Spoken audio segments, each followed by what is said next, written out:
get us live on Facebook. Yeah, now do we have a YouTube channel since you're talking about recording? Yeah, so I'm gonna start. So we do have a YouTube channel. I've uploaded like our last webinar with Alan Guibert. I'm gonna start trying to upload just everyone after I'm done. I mean, we could live stream to YouTube, but I do like it when they go to Facebook too. Yeah. So, but I'm gonna start trying to do that. I think it's just easier to search for an old one on YouTube. Yeah. So folks are joining us, and as you are coming in, we'll give you a jump start on the trivia question. We'll repeat it later, but you know, the state fair starts today, and we have a wonderful presence at the state fair in the Ag Building.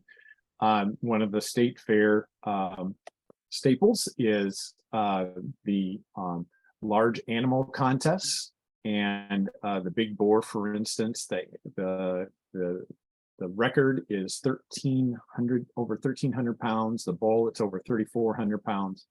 The ram, it's over 500 pounds. The rabbit's over 22 pounds.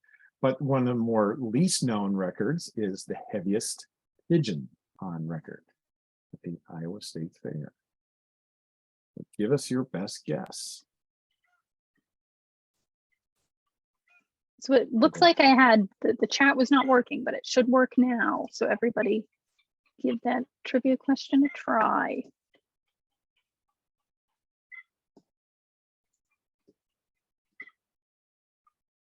Yeah, this one might be surprising for folks. So what is the heaviest pigeon on record at the Iowa State Fair? And I have to admit, I have not gone to the heaviest pigeon contest. So that's one on my to-do list this year, is to go to the place where the heaviest pigeon contest is being held. So in the meantime, guys, don't forget we're at the Ag Building this year, and it's a new location for us. So we're very excited to see people there.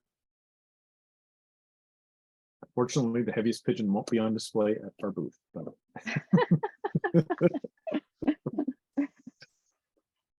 We can't have a taxidermied pigeon in the booth, Aaron? You don't think that would be a good draw? No? no, we're not.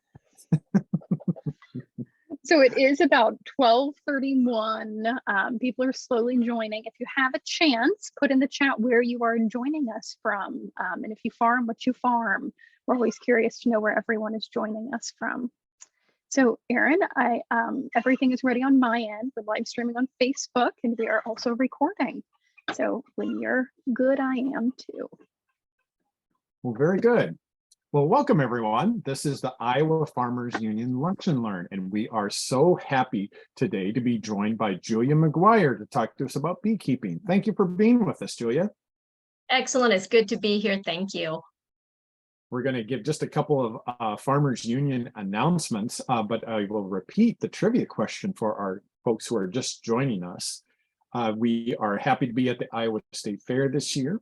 And our trivia question asks, what is the heaviest weight of the heaviest pigeon on record at the Iowa State Fair? You've heard of the big boar and the super bull and the giant ram and the largest rabbit, and those are impressive records as well. What is the weight of the heaviest pigeon on record at the Iowa State Fair? But before we go any further, let's do a few Farmers Union announcements before we get into our conversation today. Christina. Thanks, Aaron. I see an interesting answer in the chat. Steve Kennedy says that was 10 pounds after being stuck on a stick and deep fried and dipped in chocolate. Very, very state fair-esque. So I have a few things for everyone. So as Aaron said, today is the first day of the fair. We're at the fair in the Ag Building. It's not too late to sign up to volunteer. So we're welcoming folks for, I think, 4-hour shifts to come and sit in the booth and talk to people about Farmers Union values. It'll be fun. You'll get a free ticket to the fair and a t-shirt. So it's a great time. And you're also invited to come help us with our cooking demonstrations of local food. So our first cooking demonstration will be tomorrow, 5 p.m. and 7 p.m., 2 different sessions with Donna Lana, the Donna Lana Cooking Show. They'll both be joining us and, doing some demonstrations. So also fly in, it's just around the corner. Everything is happening so quickly, the 10th through the 13th in DC. So if you're interested in joining us, you can email Erin and we'll see about getting you in the group. And lastly, I don't think we've announced this for a little while, but IFU members, if you have not ordered your copy of the Iowa Families Cookbook, you can do that today. I'll put the link in the chat. And they are now spiral bound, so they can lay open flat. That was some feedback we got, so we reconfigured the design. Julia will be talking a little bit about the cookbook later on. Erin, that is everything that I have. Well, great. We're looking forward to seeing you at the state fair and looking forward to joining the group at the fly-in in Washington, D.C. We have a lot to discuss. But today our discussion is going to focus on beekeeping, and we are so happy to be joined by Julia McGuire. Julia is a beekeeper from West Des Moines. She's been keeping bees since 2011, and she's taught others about beekeeping since 2014. And we'll learn a little bit about her work hosting learning circles to educate groups of beekeepers. And we will also, she'll familiarize us with the collection of urban and rural hives and where they currently are in the production cycle in her own operation. And we'll talk about the importance of the local food system and how this all fits together. So we are so grateful to be joined by Julia McGuire. Julia has recently served as vice president of the Iowa Farmers Union. We're so grateful to her service in the Iowa Farmers Union, and it's an honor to have Julia joining us today. Thank you for being here, Julia. Oh, thank you for asking me. And I will let everyone know, if you are interested in your local food system, working with the Iowa Farmers Union is a really good way to do it, because you can only buy so much local or stimulate so much local. Just by being a member and connecting with your legislators or letting our lobbyists connect with legislators for us is a very satisfying way to get things done. So I guess I would just start by saying I became a bee farmer because I inherited backyard bees. So if anyone else has ever inherited any kind of farm operation, let me know in the chat and I will see if I can get this screen sharing thing going here. Mm-hmm. All right, so hopefully you can all see my screen here. So this is what happened. My daughter is on the right and her mentor is on the left. And this was back in 2008. But when she left to go to college in 2012, I really wasn't left with any instructions. So that's kind of what happened to me back then. And now this is me today. I've got hives out in rural Madison County in 2 different sites. This is one. This is Pepper Harrow Flower Farm. I also have hives in town on the south side of Des Moines in my own backyard. And then you can see this picture with all the pretty yellow flowers. That's out at another Farmers Union member farm, Ruth Rabinowitz. That's out at her place. And I'm running a little experiment out there, and we'll talk about that later. So I do have hives in town. That's how I started keeping bees. Our next door neighbor has a swimming pool. And I know just me by myself, my physical limit is probably 10 hives. So for me to get my most bang for the buck, I really concentrate on specialty crops, like monocrop honey. So try to put a little special spin on the different yards where I'm harvesting from. So I can get a little more than the general, wildflower honey. And so currently we're in harvest season. I'm extracting, this is a picture of me in the garage. I'm cutting off the cappings from a frame of honey. I just pulled that frame straight out of the hive and I'm cutting the caps off so I can get the honey out.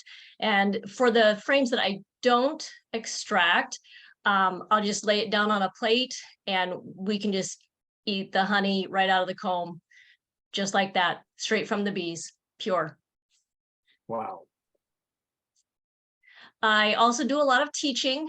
I spend a lot of time teaching beekeepers to be better beekeepers. I like to ask questions about how can I get better at keeping bees and how can I help students. And so one of the things I've done is create a phenology calendar with my daughter, the beekeeper.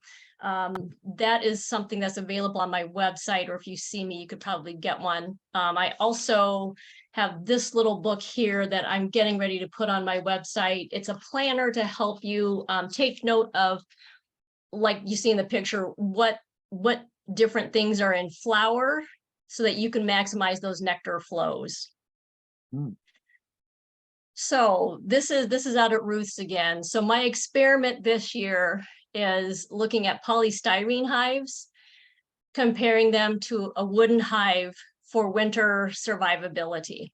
So that's kind of the fun thing I'm doing this year. And I figure if nothing really works out and there's no difference, you know, I've got these special styrofoam coolers that also hold frames of bees if I want. Nothing lost. And then I also send out a monthly newsletter. So if we have beekeepers out there who want some extra support, that is something I do. I have an education minor. So I've always felt really called to education. I always have a little personal story and a beekeeping to-do list in there for you. So what I end up doing after Labor Day is putting some chunk honey together again. I'm trying to maximize my profits, and I can do that by adding a little piece of chunk honey into the jar of liquid honey. I can get a little more cash for that.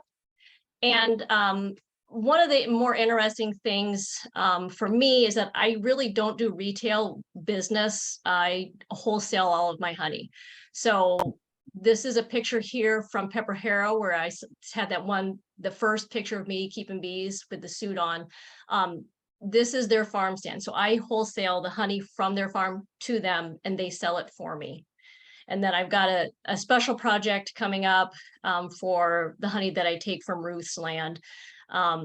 So that is something that's different about me. I don't retail, I don't work any markets. It works out. I think not that I'm bad at selling or that I hate meeting new people, but I just feel like my time is better spent. I get more enjoyment from being in a hive by myself. So, Sure. but I do love people. Okay. So something else I've done that I thought might be kind of interesting to share is that I've been on a farmer to farmer assignment in Jamaica. So this was me in December. I had Christmas in Jamaica, keeping bees with people. It was pretty interesting. And I think that's something that a lot of specialty crop producers would be able to do if they only knew about it. Farmer to Farmer is a great program. They pay all of your expenses and you get to learn so much by being embedded in other communities. And this was, there's not much different here than there is there. It's a rural place. You're in the middle of nowhere. Everyone has the same complaints, the same praises. People are just people. I think that's one of the biggest takeaways I had. They do have an access issue, just, you know, part of his agricultural products. There's always a risk, right? We have customs and inspections, and it's the same thing there. So anyway, that was Jamaica. I love networking.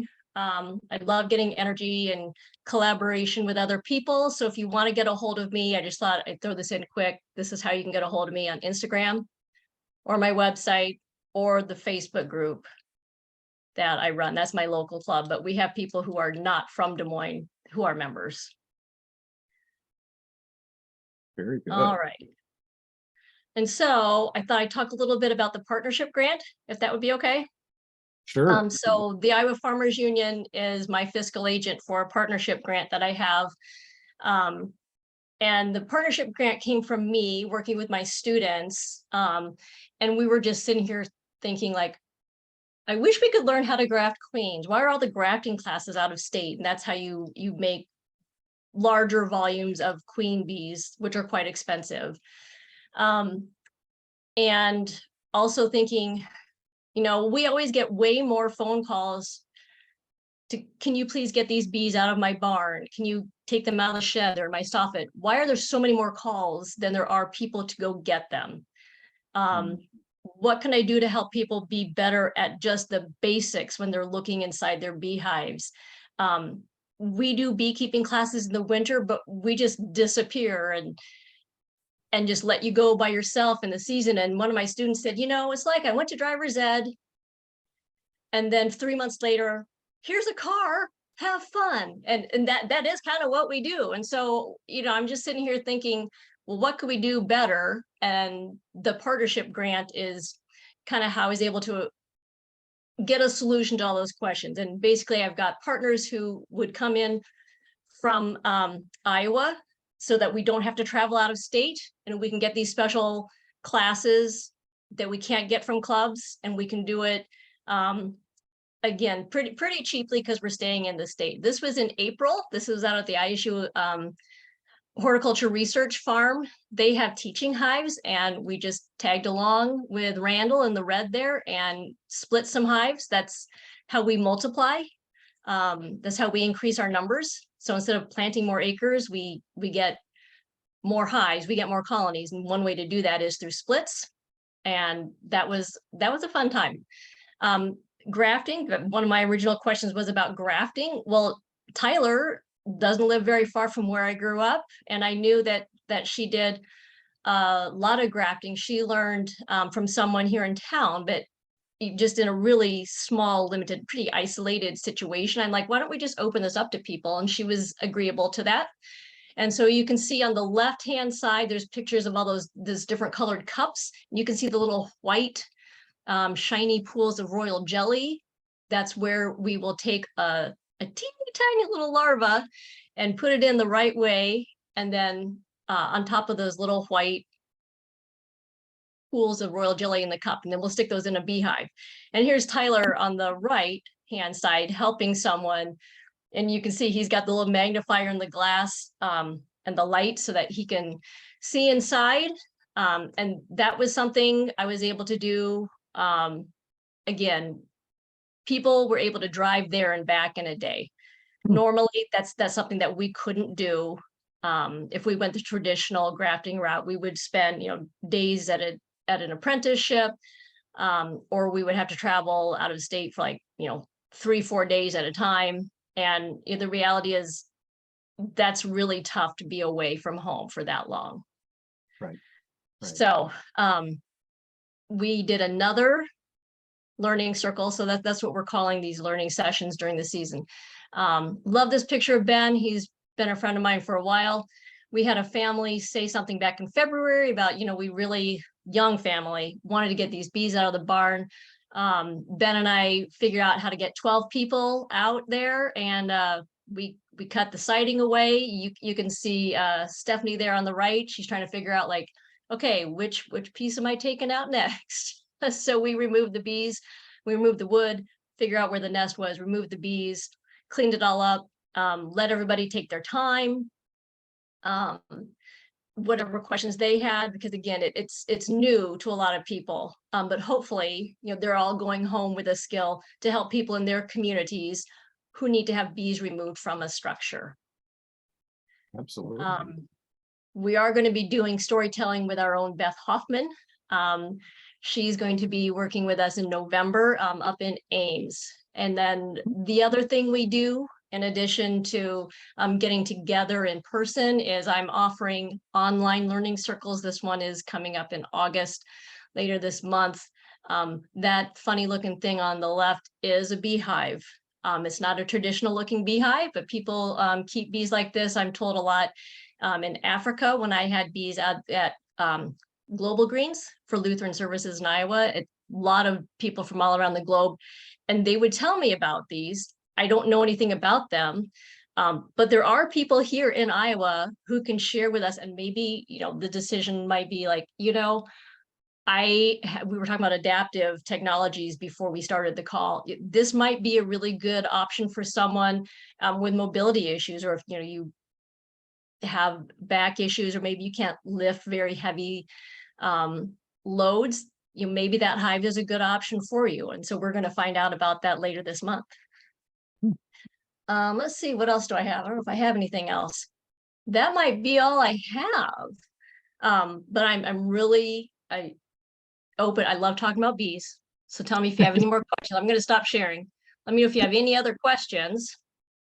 Well, I know people will want to know again how to get in touch with you. And you had a slide about your contacts, but you could either share that again or just tell us what the best way to reach you.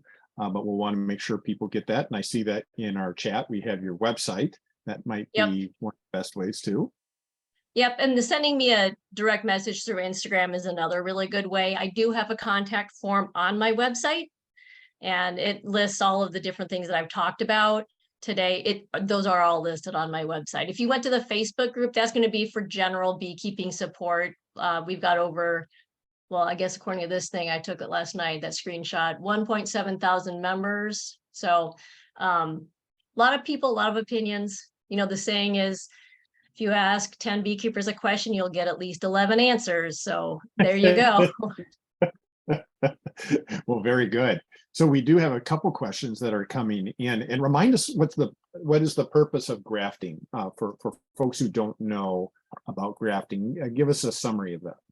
Sure. So grafting is a way that you can produce more queens to make new colonies or to replace a queen in a colony. So we think about bees as an organism, and then we also think about bees as a big colony as a superorganism. And the queen is the only one who can keep the superorganism alive as the main egg layer. Okay, very good. We had another question that asks about your thoughts on vertical versus horizontal hives. Tell us about that a little bit before you give us your answer. Remind us what vertical hives are versus and horizontal hives. Yep. So the vertical hive is what I specialize in. So that's when you have boxes on top of boxes. And then the horizontal hive would be it's only one story. It's one long box, kind of like a coffin, not to be, kind of morbid. That's kind of what they look like. I think they all have a time and a place. I think a lot of it has to do with you. If you have different adaptations you need to make for your physical limitations. And then there's also the issue of climate. I know from the state apiarist that overwintering can be a challenge for the horizontal hives, but I know that it can be done because Kent, that was the picture I had shown, Kent, and then there's a couple other people who have the long horizontal hives.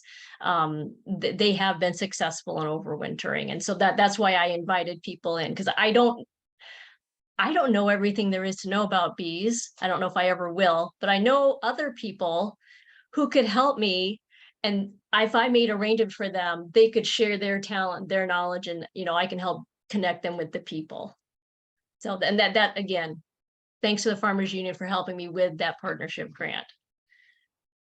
Yeah, well, we are so happy. It fits so well within our mission, the work of this grant, and we're really happy to be a part of that. When we have another question that asks, Julia, for those of us who have some fear of bees, how did you get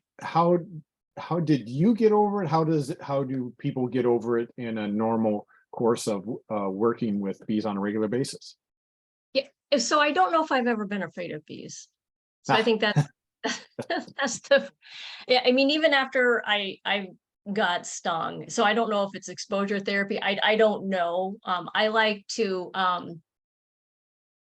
I don't know if play with them is the right word, but I will take male bees. They're drones, so they can't sting you. They don't have a stinger, but I can take them.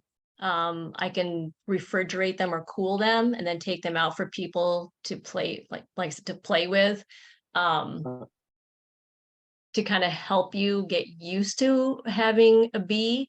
They make kind of the same sounds, and you can't do it for a really long time because drones can't feed themselves or really take care of themselves. So I can't have them out for too long, but that's one way I can do it. Mm-hmm. Well, very good. So we also have a question that's asking about your urban hives versus your rural hives and what issues there are in each of those places. Okay, so back a long time ago in 2015, that was a question. And so I did research with a specialty crop block grant to create beelaws.org. So let me find the chat box. So bee laws in the state of Iowa for, I want to say 77 cities are listed here. Some of them are up to date and some of them aren't.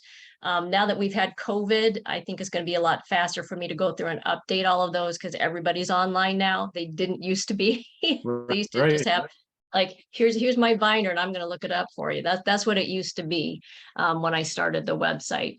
So there are different issues. If you are going to be in town, you definitely need to follow whatever the zoning regulations are. So you might be required to have a flyaway barrier. You might be limited to the number of hives you have.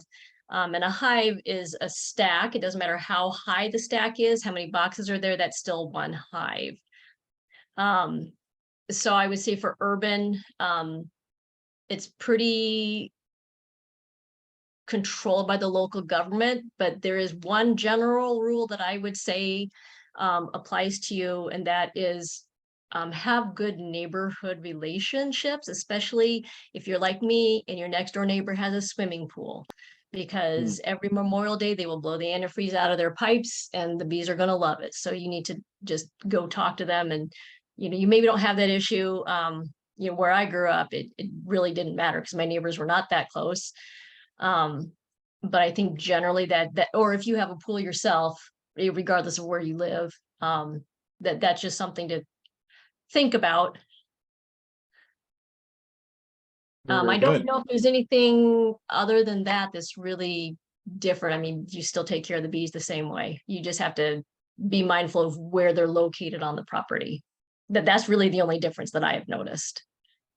Well, and this will be a good summary question for us because our conversation is just blown by here. But tell us what the conditions have been like this summer for this season for the bees, for you and for some of the folks you're working with.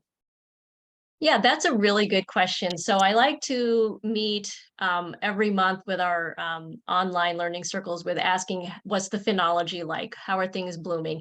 Typically, we get a drought in July, and so we call that the dearth, and the bees might get crabby, or you might have to feed them. And I haven't had to experience that this year. We've had rain spaced out enough that we've had a really good year for honey. We also had a pretty mild winter, so we had really good overwintering numbers. That also brings with it stress from mites. Usually colonies that survive the winter tend to have more mites. That's one of the biggest challenges there are in keeping bees in today's world. You can't really operate the way your grandfather operated just because he was in a completely different situation. The other thing I've noticed, and this is part of the grant that I had before this one, the planner one, so that this study was really based on natives. If your bees are foraging on a pretty diverse habitat, they probably aren't going to experience the same kind of nectar dearths that they would if they're surrounded by monocrop or just no forage at all. And again, it's just you being aware of everything going on around you. So we've had a really good report from most people about their harvests. It seems like we're having nice heavy boxes to take off. That's wonderful. That's wonderful. Well, this has been a wonderful conversation. And Julia, thank you for leaving your contact information in the chat for us.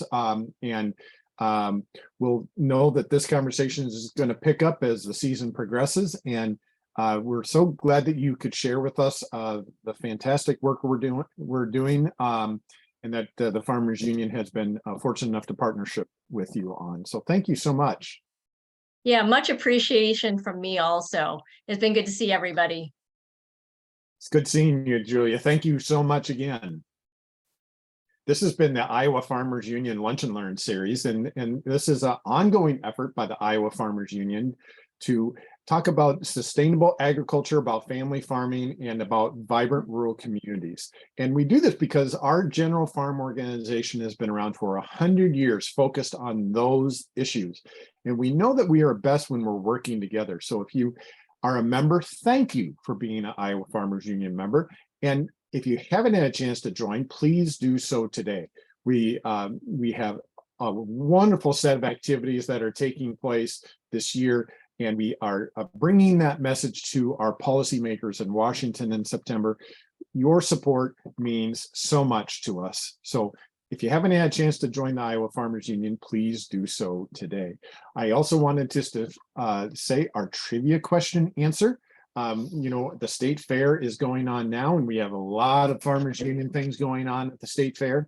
One of the other things that happens at the state fair is you have lots of contests regarding the largest animals, including Big Boar and the Super Bowl and the Giant Ram. But the trivia question asks, what was the weight of the heaviest pigeon on record at the Iowa State Fair?